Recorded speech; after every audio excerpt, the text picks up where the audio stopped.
منور صبح کر لے اور روشن شام کرتا چل، تو اپنی آخرت کے واسطے کچھ کام کرتا چل، بھلا اس چند دن کی زندگی کا کیا ٹھکانہ ہے، اگر کچھ ہو سکے تو خدمت اسلام کرتا چل۔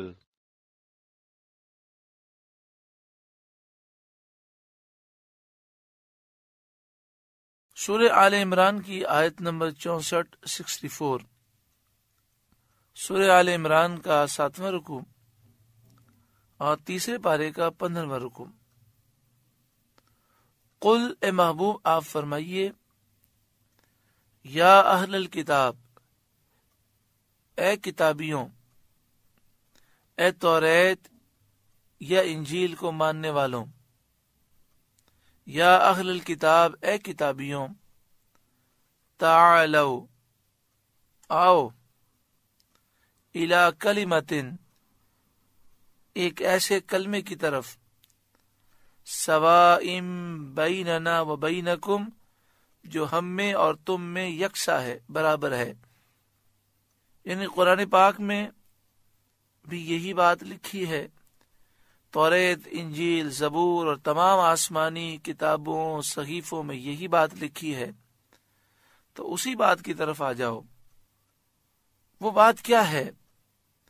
اللہ نعبد الا اللہ، یہ کہ ہم صرف اللہ کی عبادت کریں، ولا نشرک بہ شیئا، اور کسی کو اس کا شریک نہ ٹھہرائیں، اس کے برابر کسی کو نہ سمجھیں۔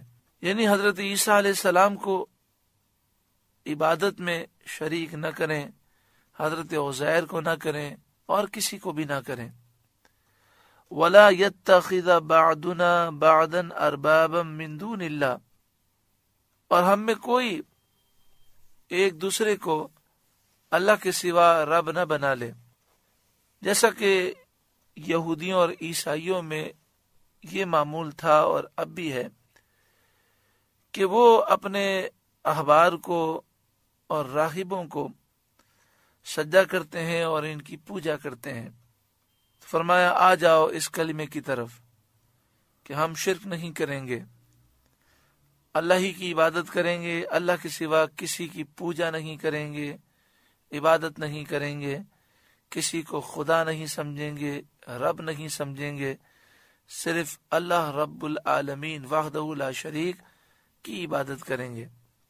اگر اہل کتاب اس کلمے کی طرف آ جاتے ہیں تو پھر یہودیت اور عیسائیت ختم ہو جاتی ہے، کیونکہ یہودیت اور عیسائیت کی بنیاد اسی شرک پر ہے۔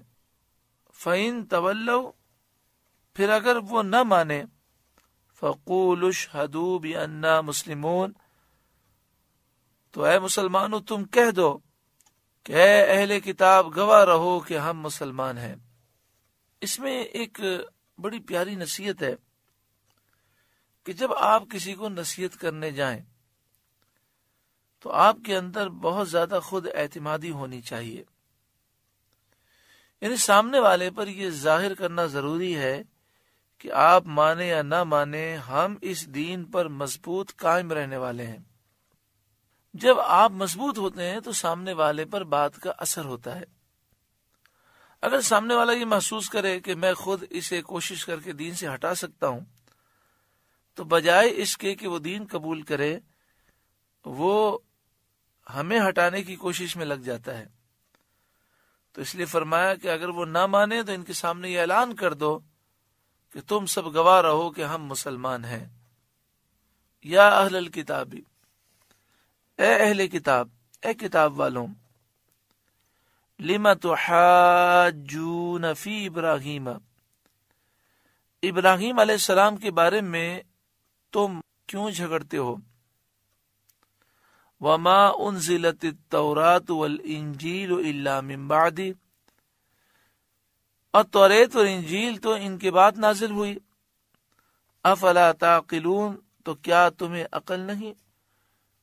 شان نزول اس کا یہ ہے کہ نجران کے عیسائی اور یہودیوں کے احبار میں مباحثہ ہوا، جھگڑا ہوا۔ یہودیوں کا دعویٰ تھا کہ حضرت ابراہیم علیہ السلام یہودی تھے، اور عیسائیوں کا یہ دعویٰ تھا کہ حضرت ابراہیم علیہ السلام عیسائی تھے. یہ جھگڑا بہت بڑھ گیا تو فریقین نے سید عالم صلی اللہ علیہ وآلہ وسلم کو حکم بنایا، ثالث بنایا، اور آپ سے انہوں نے فیصلہ چاہا، آپ سے فیصلہ طلب کیا. اس پر یہ آیت کریمہ نازل ہوئی اور توریت اور انجیل کے جاننے والوں پر، یہودی اور عیسائی علماء پر یہ ظاہر کر دیا گیا کہ یہ انتہائی جاہل لوگ ہیں. یہودیت اور عیسائیت تو توریت اور انجیل کے نازل ہونے کے بعد پیدا ہوئی. حضرت موسیٰ علیہ السلام پر توریت نازل ہوئی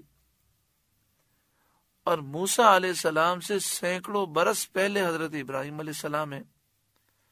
حضرت عیسیٰ علیہ السلام پر انجیل نازل ہوئی اور حضرت عیسیٰ علیہ السلام سے تقریباً 2000 سال پہلے حضرت موسیٰ علیہ السلام ہے اور ان سے سینکڑوں برس پہلے حضرت ابراہیم علیہ السلام ہے. توریت اور انجیل میں کہیں بھی یہودی مذہب، عیسائی مذہب کا ذکر نہیں ہے، اور نہ یہ بات لکھی ہے کہ حضرت ابراہیم علیہ السلام یہودی تھے کہ عیسائی تھے. ایسی کوئی بات نہیں لکھی. اور توریت اور انجیل میں بھی اسلام کی دعوت ہے. یہ تو عیسیٰ علیہ السلام کے آسمان کی طرف بلند ہو جانے کے کچھ عرصے کے بعد عیسائیوں نے یہ عیسائی مذہب ایجاد کیا، اور اسی طرح حضرت موسیٰ علیہ السلام کے وصال ظاہری کے کافی عرصے کے بعد یہودیوں نے یہ یہودی مذہب ایجاد کیا. تو یہ کیسے دعویٰ کرتے ہیں کہ حضرت ابراہیم علیہ السلام یہودی تھے یا عیسائی تھے؟ کیونکہ یہ مذہب تو بعد کی پیداوار ہیں. یا اہل الکتاب لم تحاجون فی ابراہیم، اے کتاب والوں ابراہیم کے بارے میں کیوں جھگڑتے ہو؟ وما انزلت التوراۃ والانجیل الا من بعدہ، اور توریت اور انجیل تو ابراہیم علیہ السلام کے بعد نازل ہوئیں. افلا تعقلون، تو کیا تمہیں عقل نہیں؟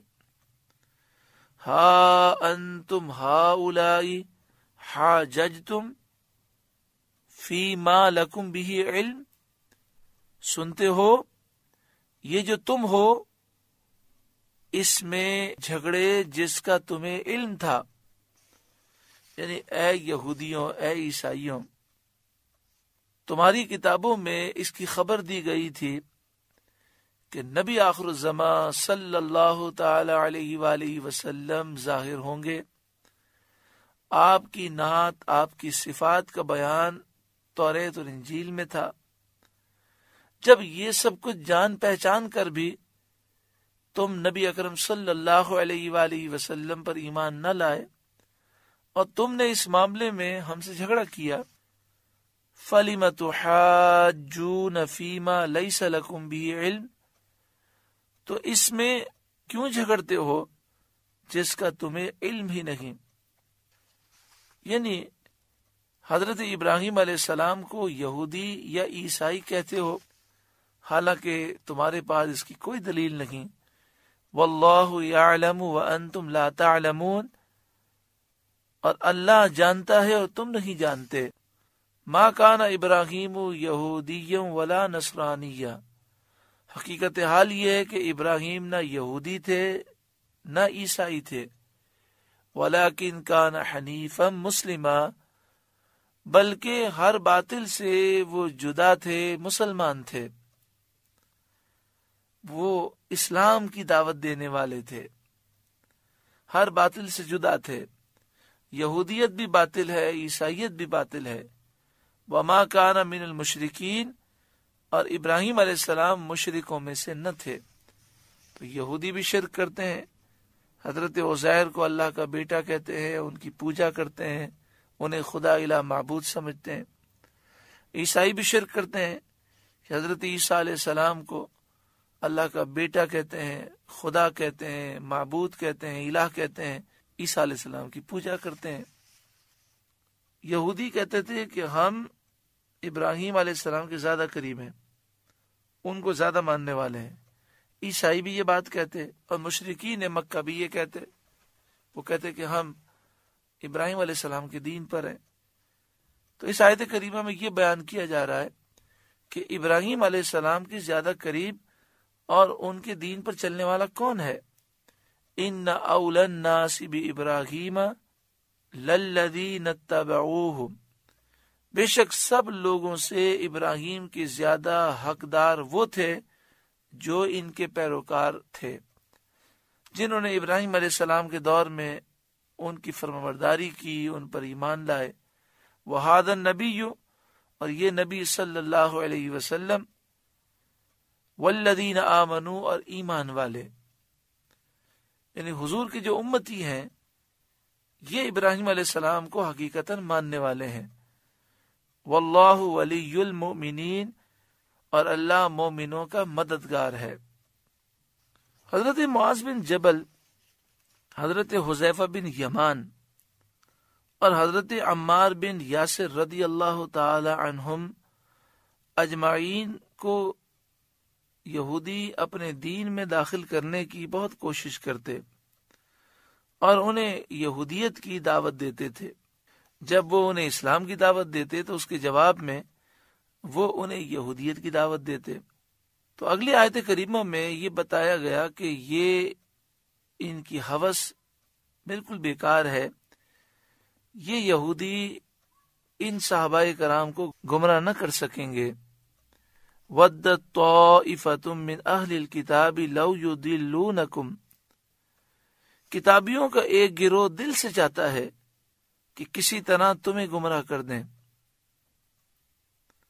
وَمَا يُضِلُّونَ إِلَّا أَنفُسَهُمْ، اور وہ اپنے آپ ہی کو گمراہ کرتے ہیں۔ وَمَا يَشْعُرُونَ، اور انہیں شعور نہیں۔ تو ان کی کوششیں بیکار ہیں۔ صحابہ کرام حضرت حذیفہ بن یمان، حضرت عمار بن یاسر، حضرت معاذ بن جبل اور دیگر صحابہ کرام جنہوں نے حضور سے محبت کی، ایمان ان کے دلوں میں نقش ہے، یہ ان صحابہ کرام کو گمراہ ہرگز نہ کر سکیں گے۔ یا اہل الکتاب، اے کتابیوں، لما تکفرون بآیات اللہ، اللہ کی آیتوں سے کیوں کفر کرتے ہو، کیوں اللہ کی آیتوں کا انکار کرتے ہو؟ وَأَنْتُمْ تَشْهَدُونَ، حالانکہ تم خود گواہ ہو، اور تمہاری کتابوں میں سید عالم صلی اللہ علیہ وسلم کی نعت و صفت موجود ہے، اور تم جانتے ہو کہ یہ نبی سچے ہیں، برحق ہیں، ان کا دین سچا دین ہے۔ یا اہل الکتاب، اے اہل کتاب، اے کتابیوں، لما تلبسون الحق بالباطل، حق میں باطل کیوں ملاتے ہو؟ اپنی کتابوں میں تحریف و تبدیل کر کے حق کے اندر باطل کیوں ملاتے ہو؟ حق سے مراد توریت شریف ہے، اور باطل سے مراد وہ عبارتیں ہیں جو یہودی اپنی طرف سے لکھتے اور کہتے یہ اللہ کی کتاب ہے۔ اسی طرح عیسائیوں کا معاملہ تھا۔ وَتَكْتُمُونَ الْحَقَّ، اور حق کیوں چھپاتے ہو؟ وَأَنْتُمْ تَعْلَمُونَ، حالانکہ تمہیں خبر ہے، تم جانتے ہو۔ یہودیوں کی اور عیسائیوں کی اس بات میں مذمت کی گئی کہ وہ نبی اکرم صلی اللہ علیہ وآلہ وسلم کی شان بیان نہیں کرتے، اسے چھپاتے ہیں۔ مسلمانوں کے لیے ضروری یہ ہے کہ وہ حضور صلی اللہ علیہ وسلم کی شان و عظمت کو بیان کریں۔ بڑا دکھ ہوتا ہے ان لوگوں پر جو اپنے آپ کو مسلمان تو ظاہر کرتے ہیں، لیکن وہ نبی اکرم صلی اللہ علیہ وآلہ وسلم کی شان و عظمت بیان کرنے میں بخل سے کام لیتے ہیں۔ ایسا شخص مومن کامل نہیں ہو سکتا جسے حضور سے کامل محبت نہ ہو۔ ایمان کامل کی دلیل یہ ہے کہ اپنا سب کچھ محبوب کریم صلی اللہ علیہ وسلم پر بندہ قربان کر دے، اور زندگی کا مشن یہی ہو کہ میں حضور کی شان بیان کروں، حضور کے فضائل بیان کروں۔ امام اہل سنت امام احمد رضا علیہ الرحمہ کی زندگی کو دیکھیں تو آپ نے پوری زندگی حضور کی شان و عظمت کے بیان میں گزاری۔ آپ جب کسی بدعقیدہ بد مذہب گستاخ کا رد فرماتے تو بڑا سخت فرماتے۔ آپ سے کہا گیا کہ آپ اتنا سخت لکھتے ہیں، یا آپ کے مخالف ہو جاتے ہیں، آپ کے خلاف پروپیگنڈا کرتے ہیں، آپ پر جھوٹ باندھتے ہیں، آپ کو بدنام کرنے کی کوشش کرتے ہیں، آپ کو گالیاں دیتے ہیں، تو اعلی حضرت امام اہل سنت کی آنکھوں میں آنسو آ گئے۔ آپ نے فرمایا بات یہ ہے کہ جب یہ نبی اکرم صلی اللہ علیہ وآلہ وسلم کی شان میں بے ادبی کرتے ہیں تو مجھے شدید دکھ ہوتا ہے۔ اگر میری طاقت ہوتی اور میرے ہاتھ میں تلوار ہوتی تو میں ان کے سر قلم کر دیتا، لیکن میں اس کی طاقت نہیں پاتا، تو میں اپنے قلم کو تلوار بناتا ہوں اور اس قلم سے تلوار کا کام لیتا ہوں تاکہ میرے قلم کی نوک سے ان کے دل چھلنی ہو جائیں۔ لوگوں نے کہا پھر یہ آپ کو برا کہتے ہیں؟ آپ نے فرمایا میں سخت الفاظ اسی لیے استعمال کرتا ہوں کہ یہ میرے محبوب کی گستاخی نہ کریں، مجھے گالیاں دیں، مجھے برا کہیں۔ جب تک یہ مجھے برا کہتے رہیں گے میرے محبوب کی گستاخی نہیں کریں گے۔ دیکھیں آج کے دور کے اندر کوئی شخص بھی اپنی پی آر کو خراب نہیں کرنا چاہتا۔ آج لوگ پیچھے سے تو باتیں کرنے کے لیے تیار ہو جاتے ہیں، لیکن کہا جائے کہ ذرا سامنے جا کر کہیے تو سامنے آنکھوں میں آنکھیں ڈال کر کوئی نہیں بولتا۔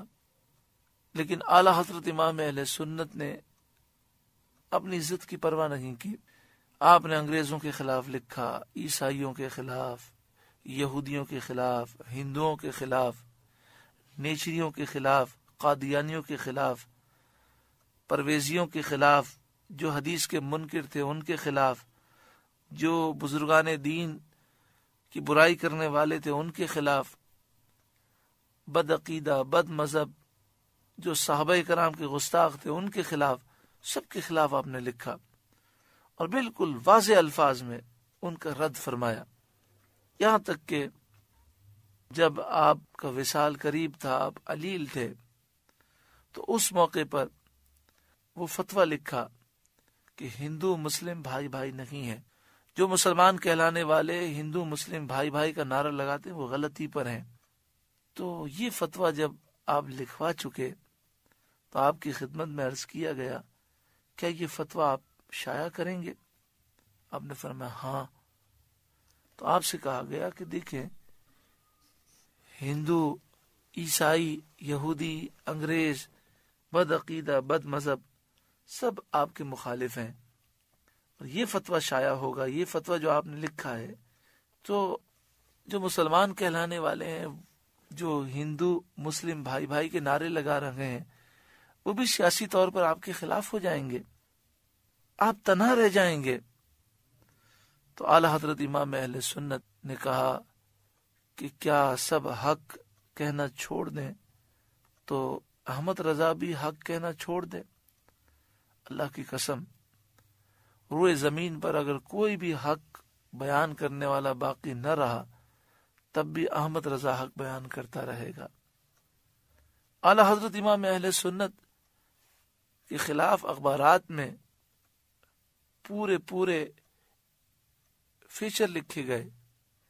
کسی نے یہ کہا کہ یہ قادیانی ہیں، کسی نے کہا یہ عیسائی ہیں، کسی نے کہا یہ انگریزوں کے ایجنٹ ہیں، کسی نے کہا یہ ہندوؤں کے ایجنٹ ہیں، کسی نے کیا الزام لگائے، کسی نے کیا الزام لگائے۔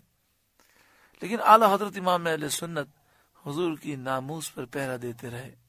لوگوں نے کہا کہ آپ ان کا جواب لکھیں، ہم ان کے خلاف کیس کرتے ہیں کہ انہوں نے آپ پر جھوٹے الزامات لگائے ہیں۔ کسی نے کہا آپ 3 سطر لکھ کر دے دیں، سارے اخبارات میں شائع کر دیتے ہیں کہ یہ سب جھوٹ ہے، میرا اس سے کوئی تعلق نہیں۔ اعلی حضرت کی آنکھوں میں آنسو آ گئے۔ آپ نے فرمایا میں نے قسم کھائی ہے کہ یہ میرا قلم صرف حضور کی عزت کے دفاع میں چلے گا، میں اپنی عزت کو بچانے کے لیے اس قلم کو نہیں چلاؤں گا۔ تو دنیا نے دیکھا کہ جب حضور صلی اللہ علیہ وآلہ وسلم کی عزت کی دفاع میں اعلی حضرت نے اپنا سب کچھ قربان کیا تو حضور کے صدقے میں اللہ تعالیٰ نے وہ عزتیں عطا فرمائی کہ خود اعلی حضرت ایک موقع پر کراچی کی بندرگاہ پہنچے۔ جب آپ دوسری مرتبہ حج کر کے واپس آ رہے تھے، جہاز کو بامبے جانا تھا تو سمندری طوفان کی وجہ سے جہاز کراچی آیا۔ 3 دن جہاز کراچی کے ساحل پر رہا۔ اعلیٰ حضرت فرماتے ہیں یہاں کسی سے میری ملاقات نہیں ہوئی کیونکہ میں کسی کو نہیں جانتا تھا اور کراچی کے لوگوں میں سے کوئی مجھے نہیں جانتا تھا۔ آج سے تقریباً 100 سال پہلے اعلیٰ حضرت فرماتے ہیں کراچی کے لوگوں میں سے کوئی مجھے نہیں جانتا تھا، اس لیے 3 دن میں ساحل پر رہا لیکن کسی سے ملاقات نہیں ہوئی۔ لیکن آپ دیکھیں جب انہوں نے ساری زندگی حضور کی ناموس کی حفاظت میں صرف کی، سب کچھ قربان کیا، تو آج کراچی کے لاکھوں کروڑوں لوگ اعلیٰ حضرت امام اہل سنت سے عقیدت رکھنے والے ہیں۔ اور جب اعلیٰ حضرت امام اہل سنت کا وصال ہوا تو شامی بزرگ ملک شام میں تھے، آنکھ لگ گئی، اونگ آ گئی، دیکھا دربار سجا ہوا ہے، دربار رسالت میں خاموشی ہے جیسے کسی کا انتظار ہو رہا ہے۔ عرض کرتے ہیں یا رسول اللہ صلی اللہ علیہ وسلم کس کا انتظار ہے؟ تو پیارا آقا صلی اللہ علیہ وسلم نے فرمایا احمد رضا کا انتظار ہو رہا ہے۔ ہند کے احمد رضا؟ پوچھا ہند میں کہاں؟ فرمایا بریلی کے۔ آنکھ کھلی، رخت سفر باندھا اور سفر کرتے ہوئے جب بریلی شریف پہنچے تو بتایا گیا کہ اعلیٰ حضرت کا تو وصال ہو گیا۔ آپ کے شہزادے سے ملاقات ہوئی اور کہا مجھے بتائیے کس وقت وصال ہوا۔ جب اس وقت کا اندازہ لگایا تو وہ بڑے حیران ہوئے کہ وہی دن تھا، وہی وقت تھا، مجھے اونگ آ گئی تھی، آنکھ لگ گئی تھی، اور یہ منظر میں نے دیکھا۔ یعنی جس نے ساری زندگی حضور کی عزت پر قربان کی، یہاں روح نکل رہی ہے اور وہاں دربار رسالت میں انتظار کیا جا رہا ہے۔ پھر جب روح پہنچی ہوگی تو سرکار نے کتنا نوازا ہوگا۔ تو میں کر رہا تھا کہ یہاں یہ بیان کیا گیا کہ یہودی نبی اکرم صلی اللہ علیہ وآلہ وسلم کی تعریفیں چھپاتے تھے، تو ایک مسلمان کو اعلیٰ حضرت امام اہل سنت کے نظریات کو سمجھنا چاہیے کہ اعلیٰ حضرت امام اہل سنت نے ہمیں یہ درس دیا کہ اٹھتے بیٹھتے ذکر مصطفیٰ کرو، حضور کی شان بیان کرو، حضور کے معجزات بیان کرو، اور ایک مسلمان کا یہی طریقہ ہونا چاہیے کہ حضور کی محبت میں زندگی گزارے اور دنیا سے جائے تو حضور کی محبت میں جائے۔ اللہ رب العالمین ہمیں اعلیٰ حضرت امام اہل سنت کے صدقے میں یہ ساری برکتیں نصیب فرمائے۔ سورہ آل عمران کا 7واں رکوع مکمل ہوا۔ اللہ تعالیٰ اس رکوع کی برکتوں سے ہم سب کو مالا مال فرمائے۔